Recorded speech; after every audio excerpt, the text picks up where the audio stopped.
Hi folks, how are you? I'm Reggie Henry, Chief Technology Officer here at ASAE The Center. And I'm pleased to be here with you to share what I'm hearing from associations, and specifically association CEOs and senior staff about technology right now.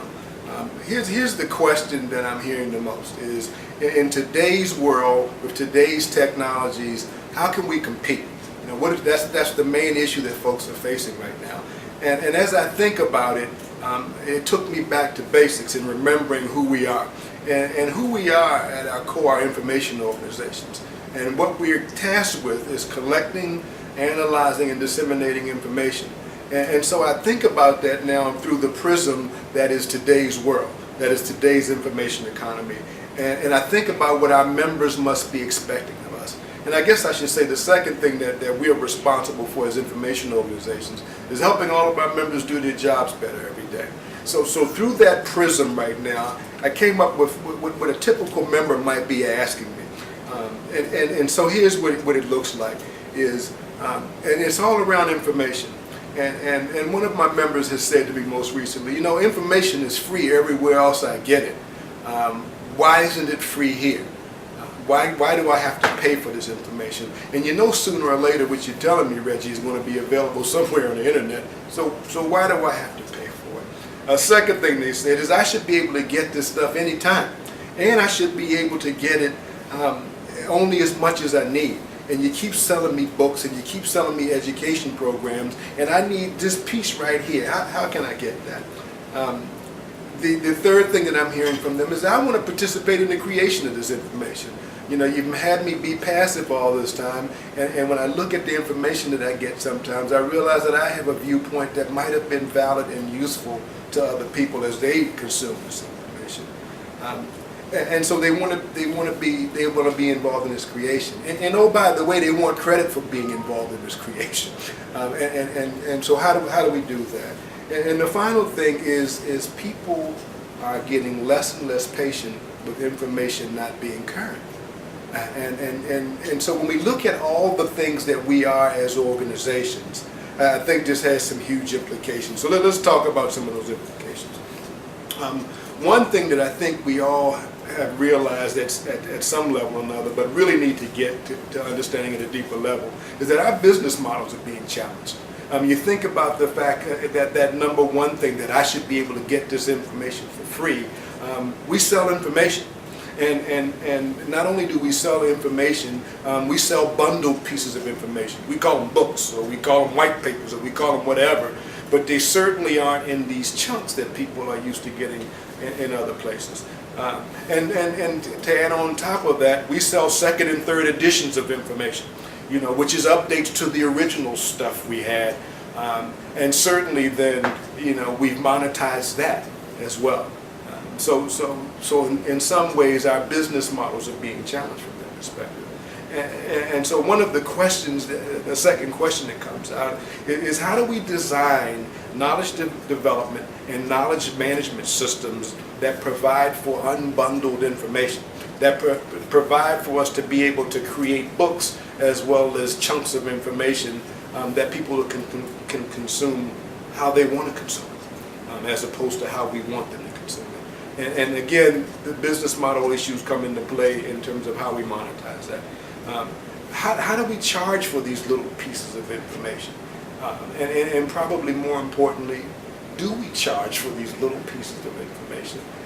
You know, are we at that place where membership includes more and more stuff, and therefore we have to think about the price of membership as information organizations?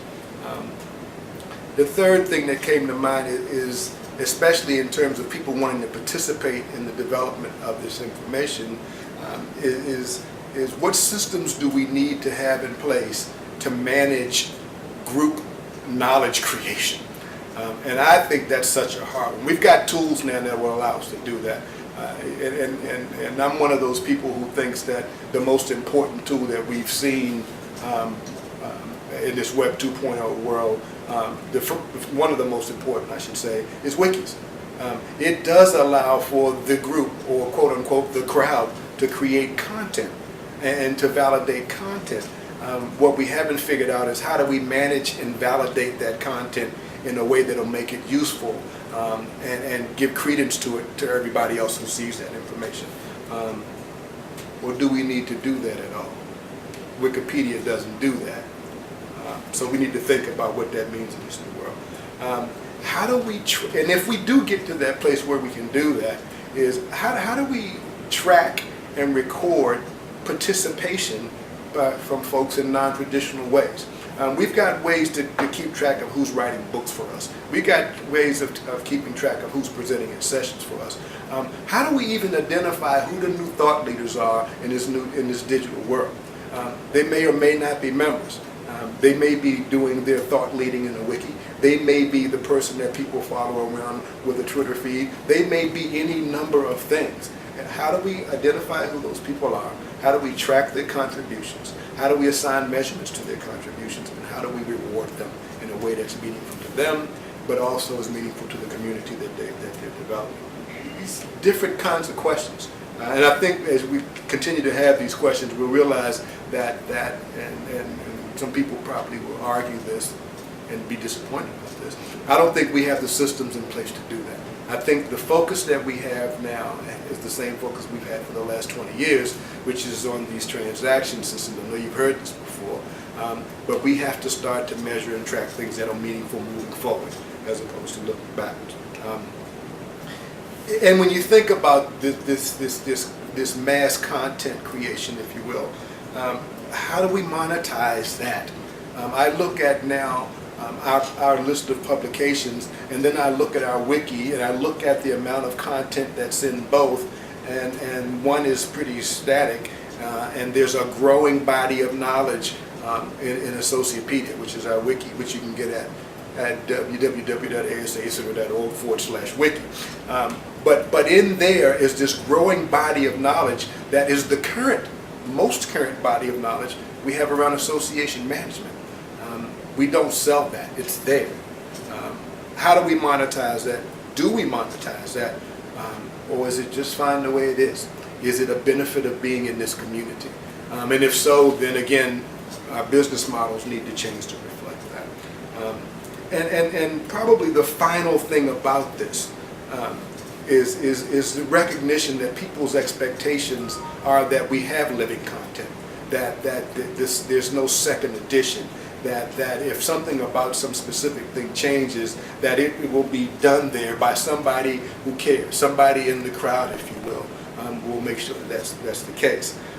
And so when I look at that, how do we transition ourselves as organizations, first of all, from this world where the tools that we use to make content were pens and recorders, which everybody understood and everybody has used, which have been around for decades, if not centuries, to this new world where content creation in a lot of ways depends on having knowledge of the tools.